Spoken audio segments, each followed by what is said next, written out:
Back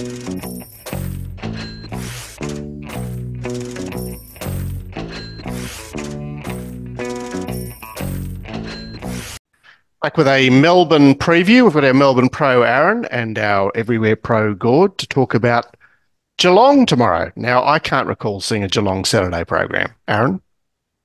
No, they did it last year. They might have done it the last few years, this standalone sort of Super Saturday meeting at Geelong. And I did laugh though when I saw they were raving as $1.6 million of prize money, I think, and you guys get that for a super maiden at Kembla up in Sydney. So,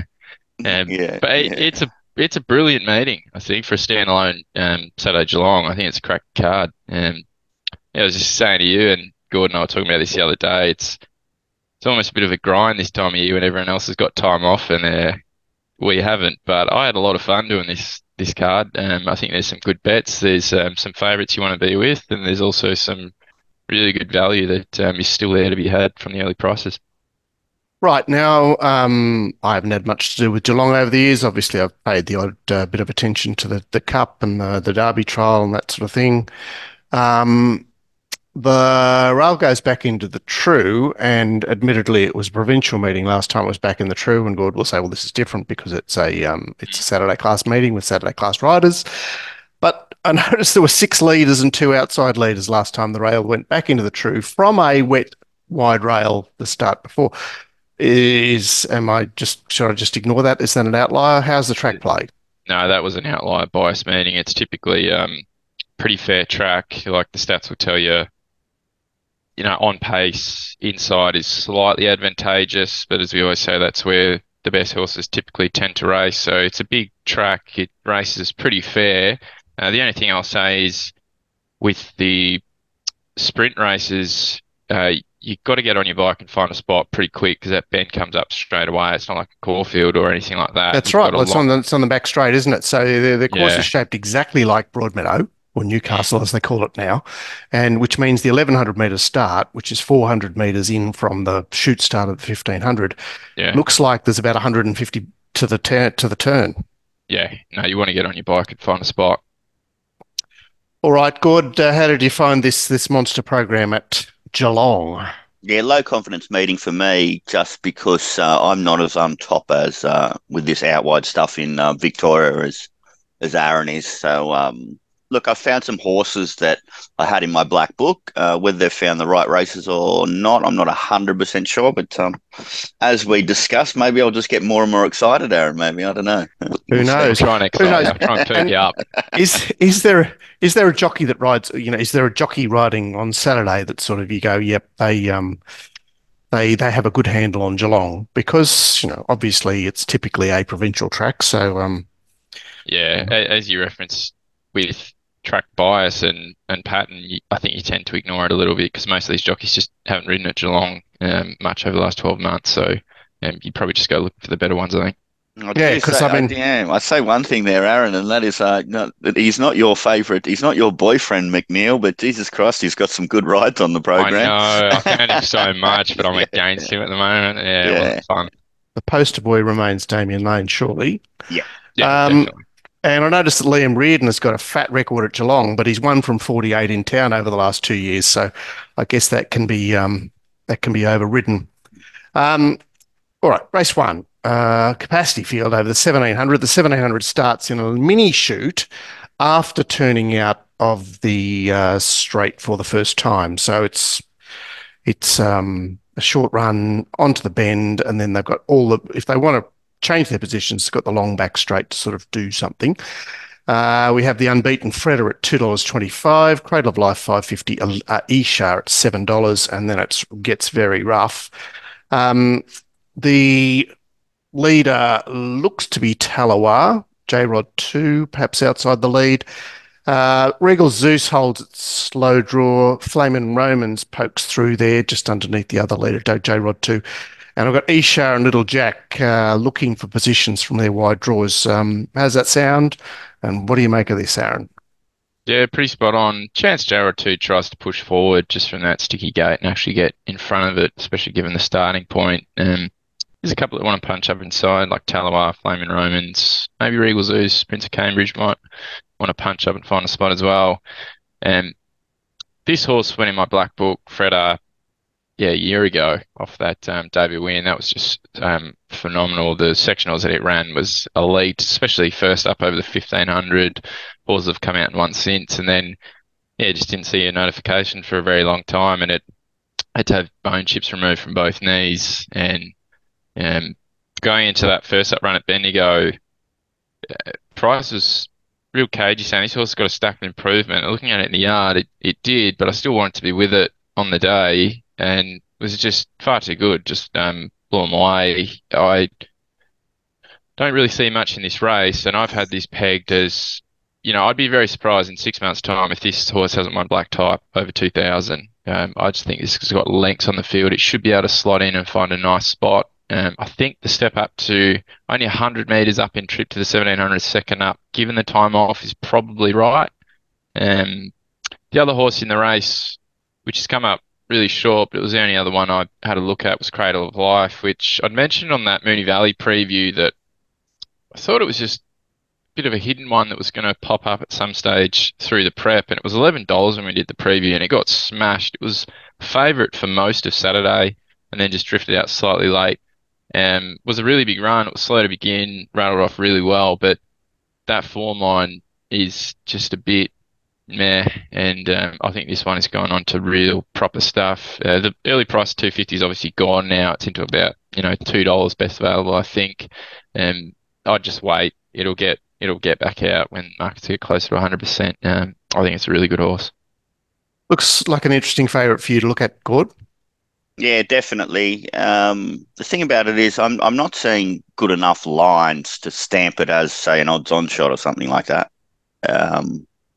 Although it couldn't have done any more in its victories, so to speak. Saying that, I had that Cradle of Life down as a bloody good run last start. So look, it's a race where I think one of the favourites grabs it. I will say one thing: I want to be against the third favourite, Aaron. Which is Which is Aisha. Aisha. Yeah. I thought 5-1 was too short. And then I didn't know what I was going to do with the others. But look, I mean, I don't black book horses off provincial stuff like you do, and I had black booked Cradle of Life off its run in the Metropolitans last start. So Willie Pindaloo Curry, is that good? Yeah. You could argue it is. Yeah.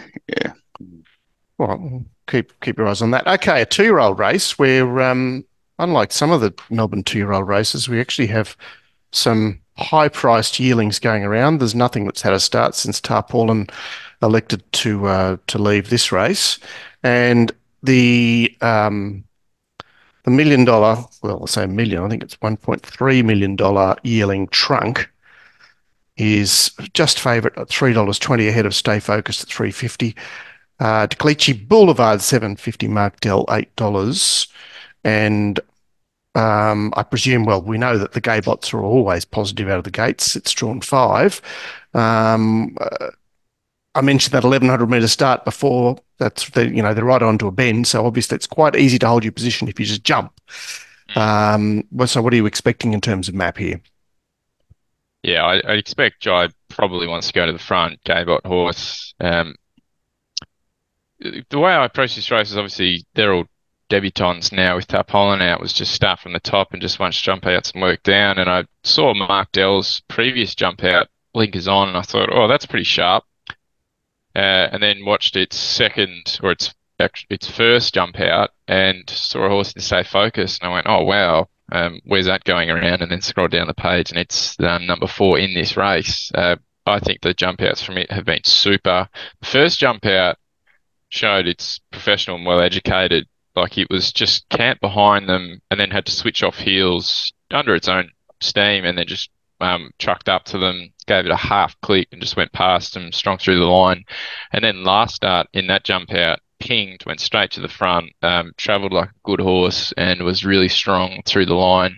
It's got the, sometimes gate one's the sticky spot to be, but I think this starting point, 2-year-old debutants, they're taught to hunt the rail. I think it's just going to sit straight behind Trunk. If Stay Focused doesn't just ping and go to the front, I'd expect it to get a really nice map. The $6 isn't available now. It's nearly close to equal favourite. Yeah, I'd marked it clear favourite.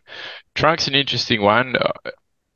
hasn't jumped super clean, I don't think, on this most recent trial. And I know it's behind a good one in straight charge, but straight charge just about went via the kiosk in that trial, whereas this horse Six wide, was, whereas this one was on the fence. Yeah. yeah, and I don't know if it handled the bend super comfortably, and it's got to go the other way of going now. And the other slight knock I had on it was they were 740-meter trials. This is 1100, and I don't think it was super strong to the line on either occasion, or past the post. So, yeah, I was slightly against trunk. I've marked it longer. The only other one, oh, there's a couple of interests, but 9 to Clichy Boulevard's another one I think jumped out particularly well at the early price of 10. It's been knocked in slightly, but yeah, I was for Stay Focused clearly on top.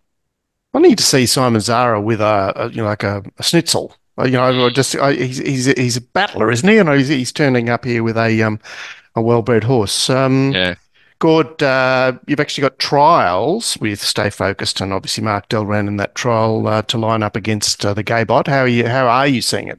Yeah, I thought the easy bet was number 6 Trunk because you're a 2-year-old from the Gay Waterhouse stable who is flying with these young horses, who is going to lead most likely, and who has franked form off the trials, which straight charge is a bloody good horse, and I think it sort of matched it in that in one of those trials. I thought they were both sort of ridden out. So, yeah, 6 for me from a map perspective, a stable perspective, and a line through horses you've trialled against perspective. Saying that, I agree with Aaron. Stay Focused looked super professional and might have a lot of talent.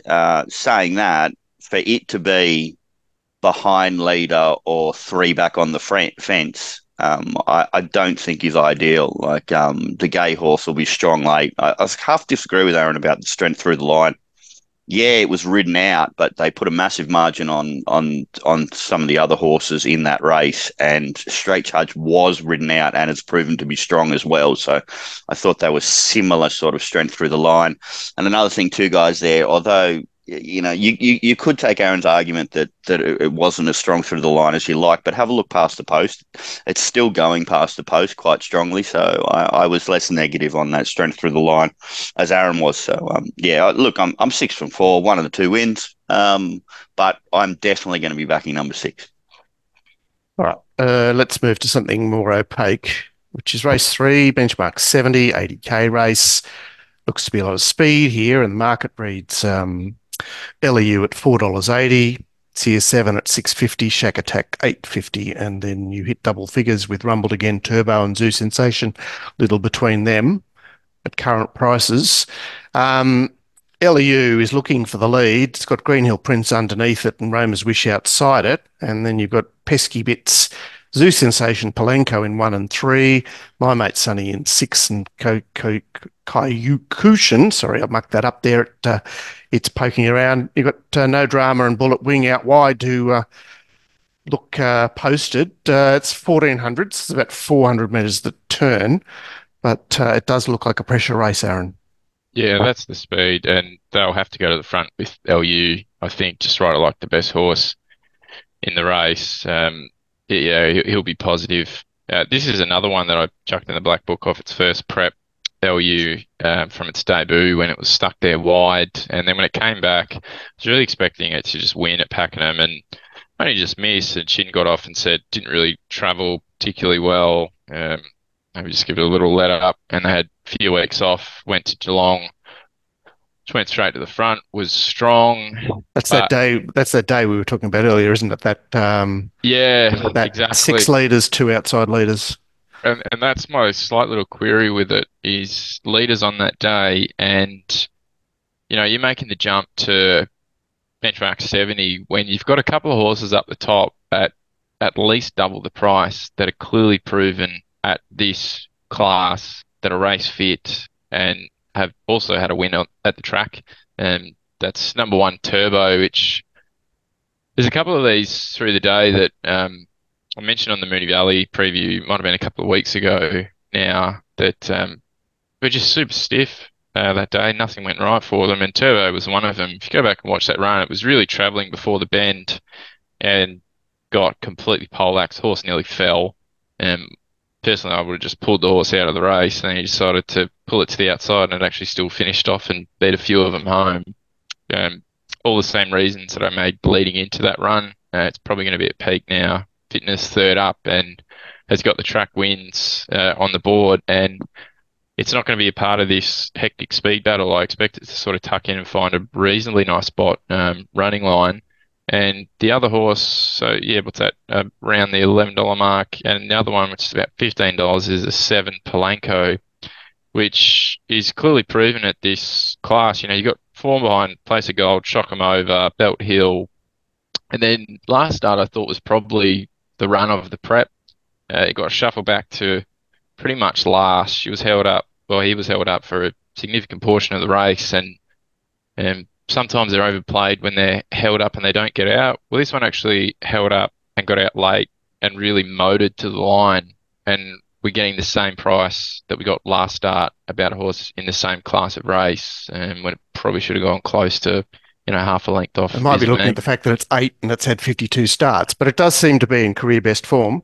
Tell us about Ryan Houston, because he's only had 3 rides in town in the last 2 years. Obviously, he's done all his riding out of the provincials, but you know, he's going okay. He's he's probably making a small profit at best odds. What's his story? Yeah, he's reliable, I guess. Probably one that you want things to be fairly simple, like maybe a go forward horse or something like that. You don't want too many obstacles, but he's not a negative. Okay. Gord, anything in here for you? Yeah, kind of forced to bet into the race purely because I don't think that these two ones in the money down the bottom there actually are proven at Metropolitan grade. Although this is Geelong, it is the Saturday Metropolitan meeting, and that's 19 LEU. Look, I mean, a very strange way that the stables handled the horse with, like, just, tiny little 4 weeks, 5 weeks off and then running again. But you're getting you're getting fifth start, first preparation. That's a negative. I don't think you're proven against any A graders, and I don't think you're as proven as some of the others at Metropolitan grade. So it's kind of against it, and ditto on number 14, Shack Attack as well. So I went looking for some of these that are not normally the ones I go looking for, but those that actually do have like proper Metropolitan creds. And 2 of them, Aaron's mentioned. There's another one as well. So Turbo is the one that I've got on top. I just think you've come back well. I like that first up run. Then all excuses, second up, now third up, ready to peak. Really interested in the 16 back to the 14. Obviously that's not a normal ABC things, but I think this horse really is a 1400 meter horse. So that looks right for me. Look, I don't get too concerned about junior jockeys when I'm getting double figure odds to find out. Well, assume he claims, is he claimed nothing in the provincials, Aaron? Or maybe he claims 1.5. He's getting 3 here. Yeah. So it was a horse of interest. Polanco was an interesting last sort of like 3 runs as well. I mean, I'm less interested in a horse like that because it's 52 starts. Saying that, it's one that I would give an each way chance to, particularly with the suspicions about the first and second favourite. And the other one that you didn't mention is the winner last start, which is Zoo Sensation. Now, I probably should have backed it last start, and I was kicking myself. There was a bit of grumbling going on, wasn't there? Yeah, so it's kind of one of those ones where, shit, did I miss some opportunity? And I'm going to go no here because I'm still getting double figure odds, and you are a Metropolitan winner last start. So I thought it was easy. You'll do nothing from one, just behind them. You get a bit of luck. You could blow them away. You seem to have come up really well this preparation. Promised a little bit earlier on your gear. Had a couple of disappointing preparations, and maybe you're back now. So, yeah, I was interested in 1 and 2 from 7. If these young, lightly raced up and comers knock me off on this occasion, then happy to cop it on the chin. Well, let's cop a 2,400 metre benchmark 70. See what you can do with this one. And it's one of the slower races on the day. Speranzoso is 550, Fireglow 750, Northern Barrage 850, One Last Kiss 9, Commander Harry, who is engaged at Randwick at $10, also engaged at Randwick, I should say. And the current favourite, Speranzoso, is set to seek the lead from his wide gate. I've got Jenny Contessa and Valley Forge to sort of move across with him, underneath him.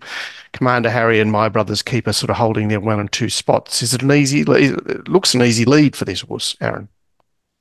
It does, and it's probably the horse that's got the most consistent best lines. Currently, like it was an easy bet at Cranbourne and absolutely bolted him. It didn't beat much, wasn't really pressured, and obviously that line through Glentania speed 2 is just super for a race like this. I think you've got to cover it. The better result for me at the early stage is the 9 Northern Barrage, which I had on top again at the Valley the other day, and what a run. I mean, Call the Union had the biggest PA you've ever seen, and this horse was, I think the closest it got at any stage was 3 wide with 61 kilos, and everything else had about 55, and it was second up to the 2000. And then going around the bend when it had just been 4 wide, go and watch the last 400 just knowing it was 3 wide the trip. He went to peel out when the horse should have been gone, and a horse that was just outside it came in and completely poleaxed it. He had to stop riding, pulled it out, peeled to the outside. Again, not entitled to finish off, and actually got within 2 lengths of Call the Union. I think it was a phenomenal run. I think it was clearly the best run of that race, and you're getting double the price you got that day. Question is obviously the gate, but with Speranzoso clearly going forward and leading, there's a chance that it might just be able to cart across and sort of tuck in. It's not the worst starting position either. You've got a decent run in. Also super proven at the trip. You know, the Ledger final, Galley final, it was not super long odds in the SA Derby behind Dunkel. We've obviously got a really good opinion of Dunkel, and they're the only 2 horses for me at this stage to look at. Here's an interesting feed from the Moonee Valley program 2 Saturdays ago, isn't it? Because we've all come off, fair or fun Moonee Valley last Saturday, but Moonee Valley the Saturday before was a bit different, wasn't it? And it's you couldn't have 2 different tracks really in Geelong and Moonee Valley. Gord, how does this staying race suit you? Yeah, you got to mark its favourite. Is it favourite, this number 9? No, it's not. No, it's still $8. Okay. I think I took. Yeah. Look, I mean, maybe there'll be some softness because of the map question marks. I thought they'd tag Aaron from the 15. Followed across. Restrain. He said. I reckon. Oh, really? Yeah. They shouldn't, but because it just looks the right race for it. But this mob, anyway, we'll see. I'd like them to try and be a little bit positive and just make up their mind because they do have a little bit of time. Saying that, I mean, is this kitchen sink or what? You know, you're third up to your peak distance in 2,400 metres. You're the lightly raced one that has run super in some proper races, listed races, Group 1s, etc. You're up against a bunch of walkers. It's the kind of horse I go looking for, but yet again, it is a 2,400 metre race. So it's a 2,400 metre race where I'm not confident about where the horse I like is going to map. Saying all that, it's definitely the one I went looking for, and I am not interested in any of the others. I think, they take their turns, but the one that maybe just has, more ability and maybe going on to some all right stuff is this number 9, and then I get D-Lane jumping or staying on board. So it's the one I went looking for. Yep. Sounds good. Back to the short course for the 3-year-olds, race 5. And we've finally got a bit of prize money happening here. 175,000. Don't tell me this looks like Vobis. Carbonados is $2.90. Trapeze Warrior is $4.20. Geelong, $5. Won the sprint at Moonee Valley 2 weeks ago.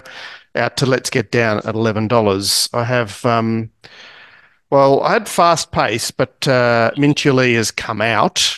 Exploring comes out as well, which is significant. Yeah, so but I mean, there's still lots to poke forward. Trapeze Warrior and Spicy Margs from gates 1 and 2 hop out quickly. I've got Geelong out in, where is it now? 7, 6. Epic Proportions out wider. And then to keep them honest, Carbonados underneath Geelong, and Let's Get Down and Nineveh from out wide. So it looks keen, Aaron. Yeah, it does. And ordinarily, when a horse like Exploring, I only noticed it came out about half hour before we started doing this. And ordinarily, I'd have to redo the race when a horse like that comes out, but not in a map like this. There's just so much speed in the race that it's still going to be probably a fast run race. At minimum, it'll be above average tempo.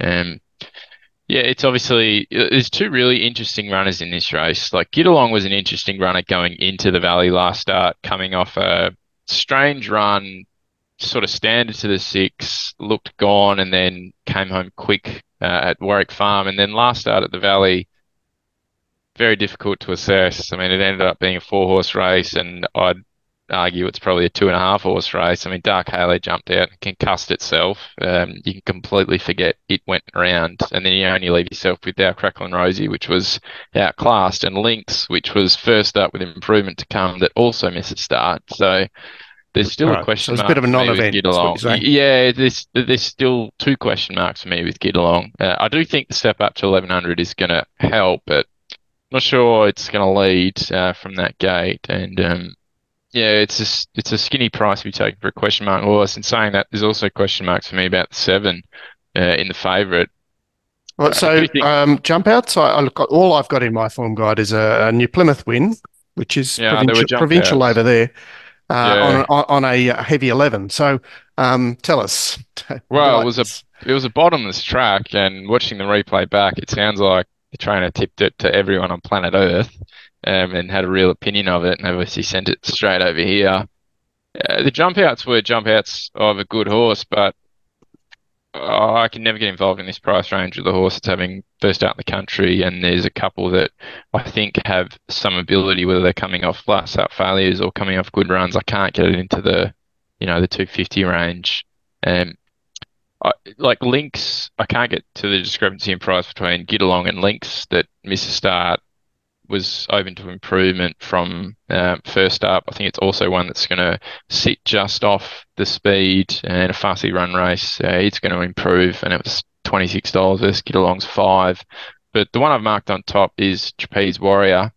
I think that's a serious horse. I know it's 1200 back to 1100, but this is going to be a genuinely run 1100. You're probably going to be able to want to run 1200, and that was a super debut win. Set outside lead, sort of pestered it at one stage, leveled up, went straight past it under minimal riding. They put a massive margin on to the 3rd horse, and the 2nd horse was $3.20 into $1.55 yesterday at Seymour, and fucking they got stuck on the freeway and it never went around. But it was getting backed off these creds as this one's a serious horse. I think it's drawn perfect given likely speed in the race. If it doesn't lead, it's just going to be able to sit off them and get a nice sort of suck run. Yeah, I've got a real opinion of this one, Trapeze Warrior.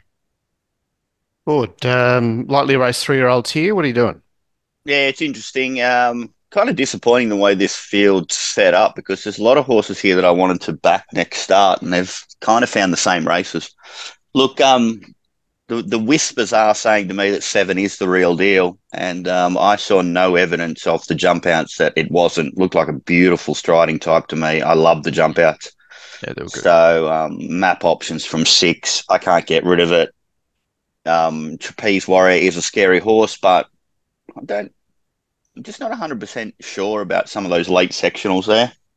For me to be able to stamp it, a horse going on to really good stuff, coming off, what is B grade stuff. And then yet again, similar to the early races, I think there's a couple of horses here coming off proper metropolitan stuff. Yes, they're more, they're hardly exposed. They've had 5 starts, 4 starts, and 4 starts, but I suppose they're more exposed than maybe Trapeze Warrior and Carbonados. And I thought the easy bet around $17 was Epic Proportions. If you notice that 1100 meter run at Randwick there, that's definitely good enough to win this. It's been consistent against good horses its whole career. Let's call that first up run over the 955. I think that's kind of a glorified barrier trial where, it came home all right. It's definitely going to love going to the 1100 meters. If there's a hot tempo on, it could be rattling late. And what more positive do I need to say about a horse at $17? So, I thought 3 was an easy bet. I agree. Another roughie with a bit of a chance is Lynx, but I'm kind of against that Geelong race because I'm against Geelong. And I know Lynx, you can forgive it, and it was first up there and came home in some nice stuff, but I'm just not seeing some lines as good. But yet again, it's Doesn't take you much money to cover a $23 shot. And I was going to give another go to Spicy Margs Guy because it will be the leader here. And let's just say that disappointing run last start was because that track was just atrocious and so many horses flopped. Saying that, it was in the right part of the track, guys. So you got to weigh that up. Sometimes if a horse is just no good on wet stuff, then even if it's in the right part of the track, you can forgive its failure. Saying that, it's out of deep field, which is a really good wet sire. So there's lots of contradictory stuff about Spicy Marks, but yet again, it's $17 to find out. Saying all that, I do have Carbonatus on top, not only off my eye, but some people have called me saying they think it's got a lot of ability. Well, the market's saying that, isn't it? Yeah, but I just thought the really easy bet for me at Super Rogs was epic proportions with me playing around on some of those other numbers.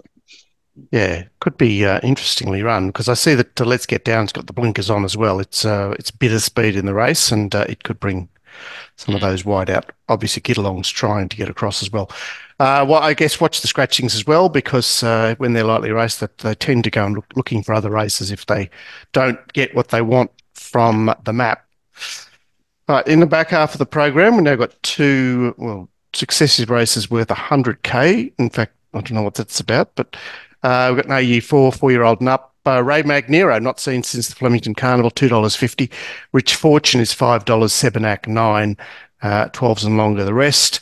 And in race 6, I've again got a fast pace, but the speed is down low. Keen Enough from 1, Milton Park from 3, Poland from 5. Zach DeBoss out wide. Twin Perfection has the blinkers on, out even wider. How do they sort themselves out, Aaron? Yep, exactly as you called it. I do think there's a chance Poland might go to the front first up. Blinkers off, Bubble Cheeker off. It's a horse that's got some ability on its day and ran a pretty good race at Caulfield there. Last prep behind Ulysses. When they rode it pretty much exactly like that, it's about $26. I thought it was one that you could cover first up. Ray Magnero is an interesting one. A horse I want to be with, just not at the current price, like 235 or whatever it is. It seems very short for me, but it's clearly the horse that's on the up, and there has been subsequent Saturday winners out of that Flemington race. But again, that was straight racing, so maybe you need to go back to that sale race for a bit of a guide as well. And I don't think it was the strongest race, but it's a horse I've got time for. But I thought the easy bet at the price was Rich Fortune. It's coming out of proper stuff. First up behind Fortunate Kiss. Gooden I made that a hidden good run last start. And then 2 back behind Taunting. That's obviously form that's better than most of these are coming out of. And then last start behind Katsu. Sort of loomed up. Didn't quite go on with it in the straight, but it's done that on a couple of occasions. I think it's going to be better around a bend, and I think it maps really well to just tuck in behind some of the speed. I expect it to probably be one off, maybe even one out, one back, but maybe one out, 2 back with lane on. I think it's one that's coming out of the best stuff recently, and I thought they should have been just slightly close together in price, Rich Fortune and Ray Magnero. Yeah, well, it's only got really, as far as city creds are concerned, the favourite has only got the straight track run. How are you handling this, Gord? Yeah, it is something that I looked at, and then I wanted to sort of like find a way to overcome it because I believe this horse is the real deal. I love the jump outs it's done as well. They were rock star. I think this horse is going on to some really good stuff. I wonder what their intention is with this horse because it seems strange to have a lightly raced winning horse that you should be aiming at some pretty good stuff and just have an 8-week spell and bring it back around this time of the year. It sort of seems a little bit weird to me. Oh shit! Well, is it a? Where was it? Oh, I'll check where it was purchased. Maybe there's a sales race coming up they're aiming it at or something like that. Yeah, anyway, I'm a believer. I think there is enough evidence. I know it beat nothing at sale there, but you know, you can't do more. I mean, it won by 3 lengths. So, you know, we don't need to say that this horse is just a straight horse, and we definitely don't have a problem with 1,100 metres with this horse either, even because that sale race was over 1,000 metres, because I think it's been pretty strong in those Flemington straight races over the 11 and actually has a win over 12. But that was at sale as well. Yet again, good old Jai McNeil getting on all these shorties tomorrow, eh? Bloody hell! Torching me. Because the 10 Commandments up there on the wall, which are you're only allowed to take short prices with certain jockeys on board. And Jai McNeil is not on that list. He's not on the list. Saying that, I think there's a weak bunch of riders there on Saturday, so yeah, there is. Maybe the difference isn't so significant. Only right. guys that interest me. I think this is a good one, number 9. All right, now we're into the land of wide betting. So race 7 is over 1,400. Benchmark 84 again. This time they let the 3-year-olds in. $5 Brung King, $5.50 Toronto Terrier, $6 Baldino, $10 Dubai Poet heads the rest, and another, keen race. Paldoro wants to lead. Dubai Poet contests the lead. My boy Birmingham and Belle Savoie hold their spots underneath. And then you've got Baldino, who was led all the way on Geelong Cup Day to win here. Brung King out wider. Toronto Terrier's got the blinkers on. It's second from the outside. Looks keen, Aaron.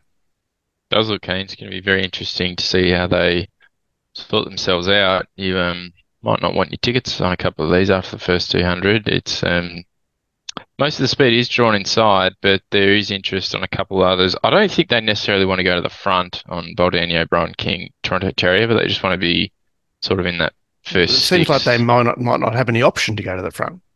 No, exactly. There's a lot of speed drawn in 2 to 4, but they do want to be in the first few, so it's going to be a little bit of a hectic charge for the first few hundred. I had number 2 clearly on top, Baldino. It's just airborne, this prep.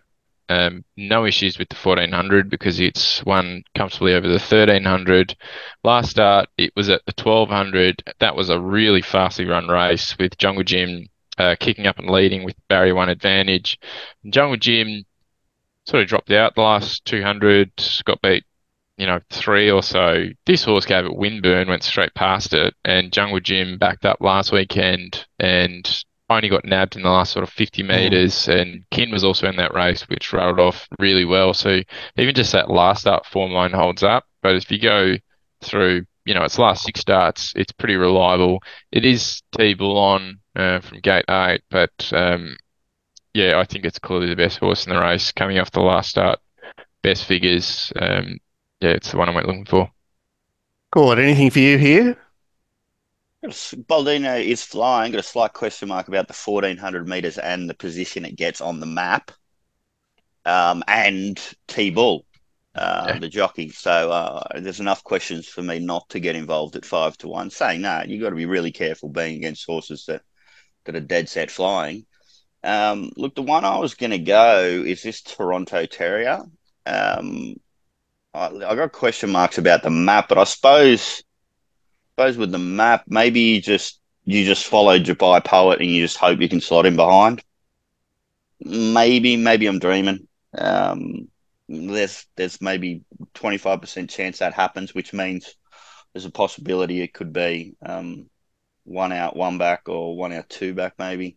Blinkers on for the first time really interests me. Proven over the 1,400 metres. They last started Caulfield there. They did put a margin on the third horse, and I just thought it had a little bit of upside off that. Dominant winner over Piaggio the previous start, which has come out and won in, although a very weak race. Just thought the blinkers going on is the thing that really interests me about this horse. And, of course, the fact that McNeil's on it as well, who's my go-to jockey on the program. Santa Maria Madonna. Eh? So, look, I found a couple of negatives about some horses and maybe I dreamed up a map to get a little bit more positive. No, well, it's the horse you're interested in, and you're basically wrestling with, what position is this horse likely to find itself in? Yeah. But I think this is a really open race. Which the betting suggests. I'll slightly disagree about Baldino with the 1,400. If you wipe its soft track creds and just look at its good track, I think if you want to look at a horse, if it can go up in distance with its settling position, if it settles back, you want it to be a genuinely run rower standard, and then it goes above standard home. Whereas if it's forward of midfield, you want the race to be run genuine speed, probably above standard, and at least run class home. This was 6 lengths fast for the class and still ran 6 lengths quick home. For me, that's a pretty good sign that you can go up in trip. Yeah, I'm very cautious of those pace Numbers. figures that all the rating services put out. Yeah, yeah. I'm very cautious about those. They do drive betting. Right, 1,700 metre open. It's the $300,000 race, reminding me of Kembla and Newcastle. $5 is Bermudez, $5 Keats. Sorry, I got those around the wrong way. Holy Man's $5.50, Junipal $8.50. Independent Road on the back up $9. Flash Feeling $9. Mystery Island rounds out the horses that are close enough to betting at $10. And good old Keats is here. Independent Road's got the blinkers back on, despite coming back in distance. Rhinoceros is drawn outside those two. And we've got Holy Man's and Bella. Bella Sia. I've messed it up again. That's the problem with a six font. Bold Bourbon and out wide. Don't Doubt Dory to keep them honest. Do they get along here? Whiz along here? Keats. I'd expect so. Yeah, look, Keats is obviously at peak fitness now. That's its go, rolling to the front. Very interested to see what they do with the Independent Road on the quick backup. Blinkers on, coming back in trip, especially after not showing probably enough intent, I think, last start. And that was it was backed as if it was going to lead last start, and it really had the intent of doing so. I wanted to play away from Junipel and Keats. I think they've probably sort of had their crack this prep, and they're both high up in the weights. They're probably at peak fitness now, but I thought there were two easier bets at slightly better prices.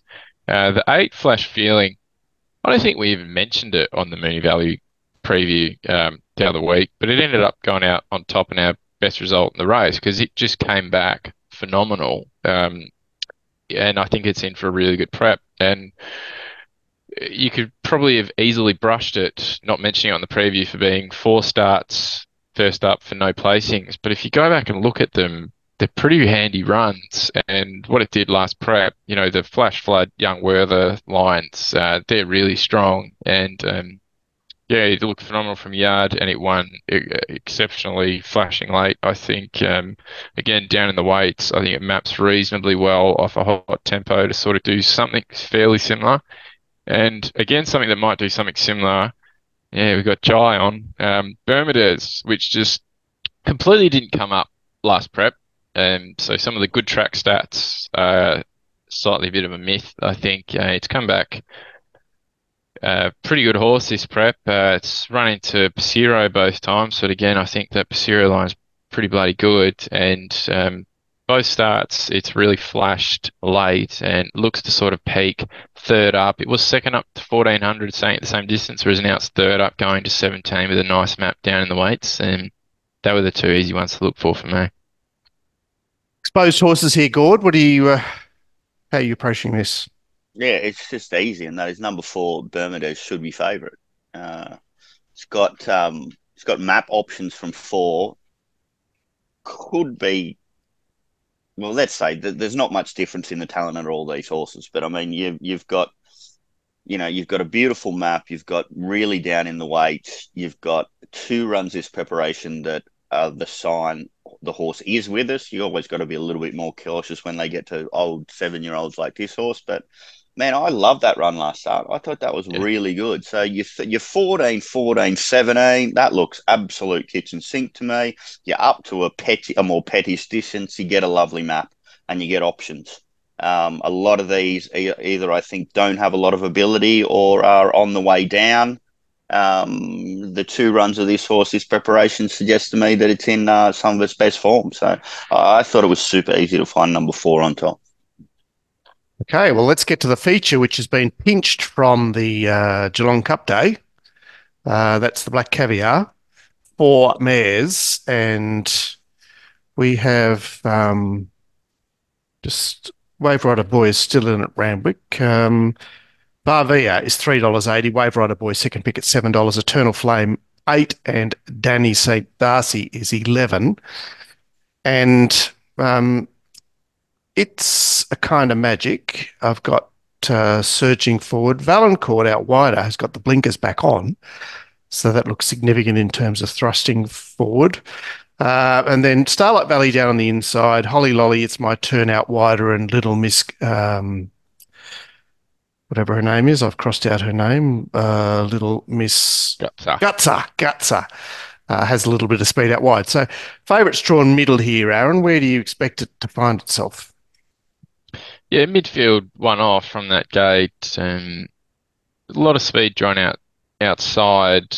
It's, yeah, like the Sydney runners have got a stranglehold on this. I would hope they don't pull Wave Rider Boy out, because I've taken something early and it'll just mean Varvey is very, very short. I think they're the only two you can look at in this race. Wave Rider Boy had everything go wrong, pulled up lame first up. I thought that was a huge run at Caulfield last prep behind Vivian, and then went to that mare's race at Randwick and won quite well. But Varvia, it's just identical to last prep, isn't it? It's just run such a similar race first up in Sydney, and then come to Melbourne second up, and then absolutely blew us away for 3 runs at Caulfield before going back to Sydney. Yeah, lane on. This is a really, really weak race. It's got a very sharp turn of foot, I think, and it's got sort of the perfect pace shape to suit. It's not a frantic tempo, but it's a genuine tempo, so it should be able to expose the others. I thought they're the only 2 horses you could look at. All right, so dissing the local form, Gord, what are you saying? Yeah, when Sydney sprinters go down to Melbourne, the best rule you can possibly have is don't think too much. This looks the right one to me. Some might be a little bit worried. So how it went back that last start over the 1100 metres. Now, that wasn't due to Williams tagging. The horse just didn't have a lot of toe to begin with. Not that he showed any intent to try and make it. Whereas you've got a horse like Noble Soldier sitting outside the lead. It's a bit head-wrecking. Yeah. So I was going to forgive that run last start and just go off what it did that last 100 metres. And I thought it extended really nice the last 100 metres. And I think it's going to be far suited up to the 12 here. And then look at the anti-clockwise figures, guys. Melbourne way of going. This horse just dead set, prefers it, and that's something you should always look for, because the way your leg changes, obviously, it's the opposite way around when you go down there, and it just suits this horse more. It's got nothing to beat here.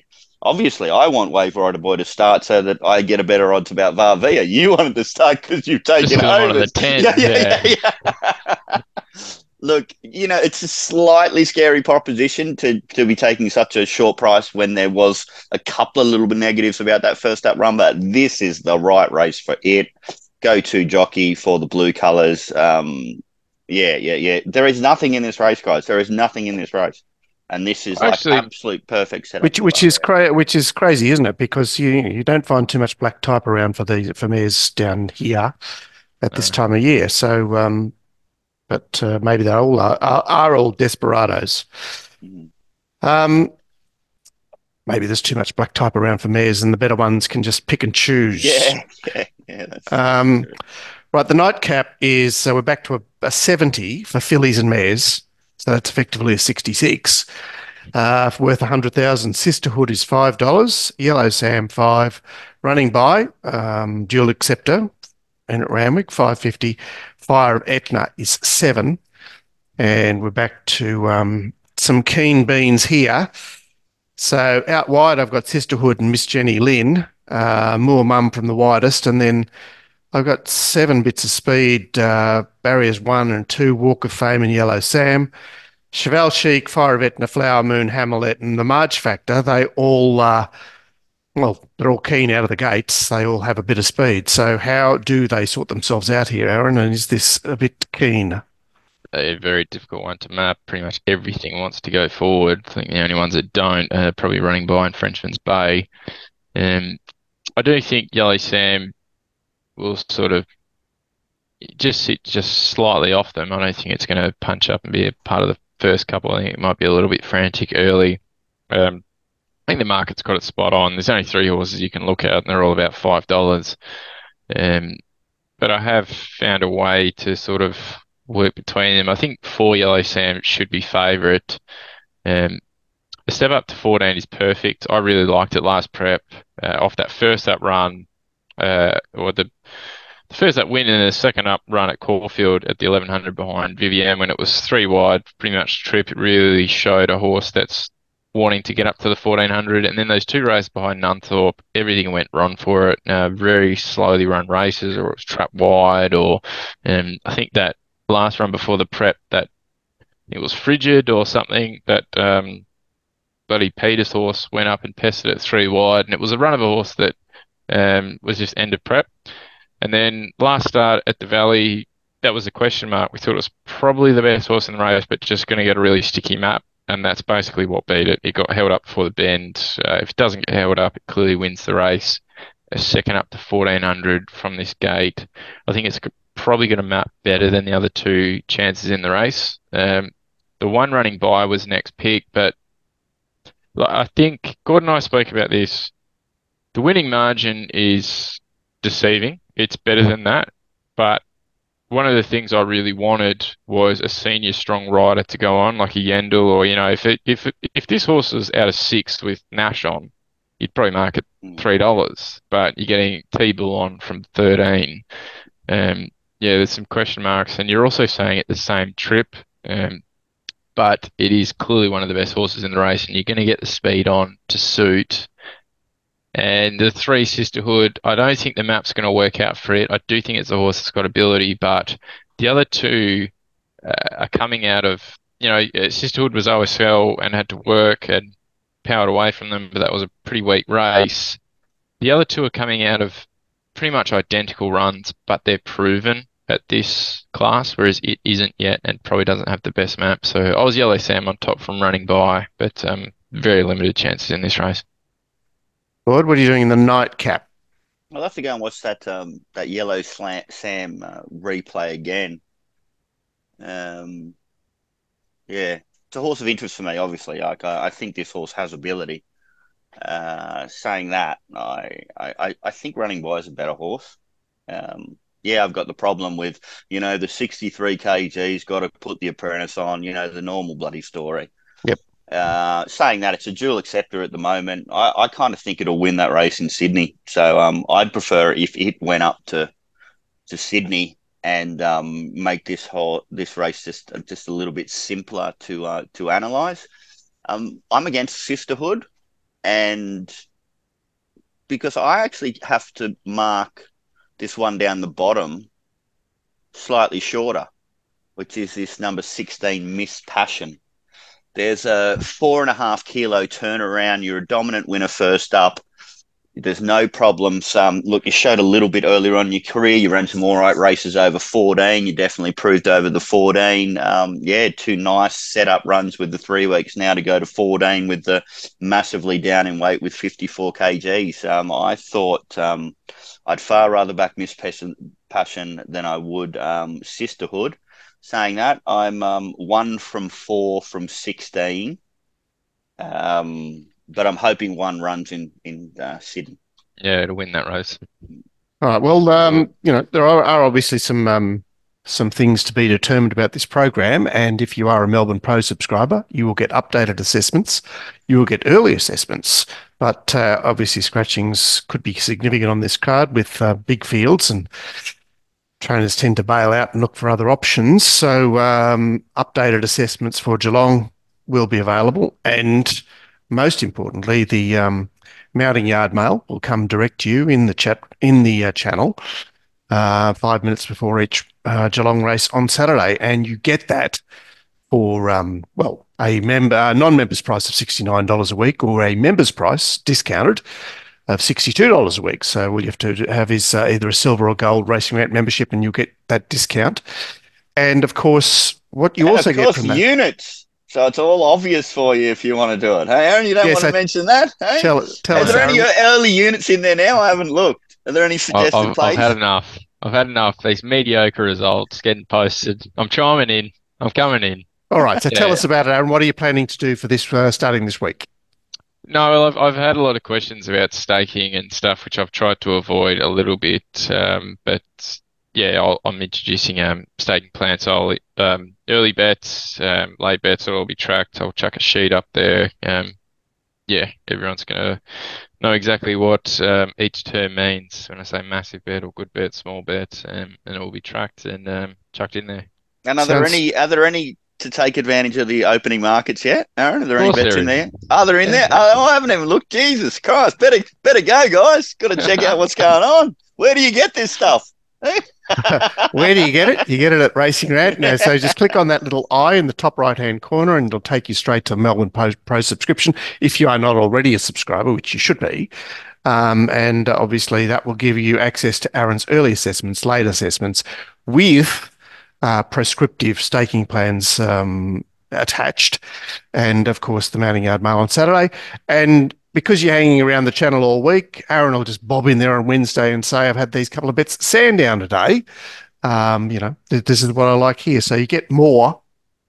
You get even more for your buck than just the Yeah. Saturday stuff. And just to kind of, guys, there's not going to be a Brisbane show this week, but Nick is back doing the Mounting Yard Mail on Saturday. So Yep. he's at the track on Saturday doing the Mounting Yard Mail and tips.